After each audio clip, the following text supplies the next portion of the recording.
regionale del Veneto. Lunedì prossimo, il 12 settembre, inizierà il nuovo anno scolastico. Ultimi preparativi per le famiglie degli studenti alle prese con gli acquisti di libri e cancelleria. Una voce, quella legata alla scuola dei figli, che sembra pesare parecchio nel bilancio familiare mensile. E il più caro di tutti si conferma proprio lo zaino. Il servizio di apertura è di Marco Marchesini.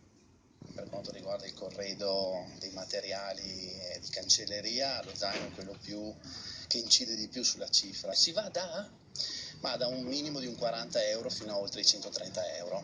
Vacanze finite, tempo di concludere gli ultimi compiti prima della nuova campanella. Si torna sui banchi di scuola. Studenti di ogni ordine e grado, genitori, alle prese con l'acquisto dei libri di testo e del corredo scolastico. Secondo le nostre stime più aggiornate si va dai 100 ai 150 euro. Si passa dalla spesa più alta, che è quella per lo zaino, a quella più bassa delle matite, per poi andare all'astuccio, penne, e quaderni e quant'altro.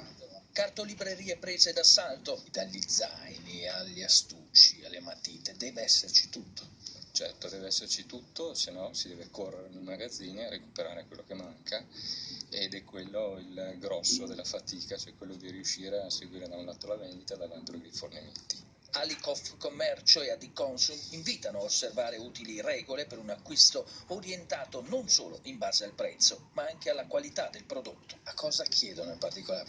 Ma chiedono degli zaini che abbiano riferimenti con, non so, gli ultimi film, magari al cinema, della Disney, che abbiano dei personaggi riportati, stampati, ecco, queste cose qua in particolare. Ci si può rivolgere al mercato dell'usato, alla grande distribuzione, ad internet, ma noi consigliamo di rivolgersi agli operatori professionali, dove troviamo miglior rapporto qualità-prezzo. A Venezia la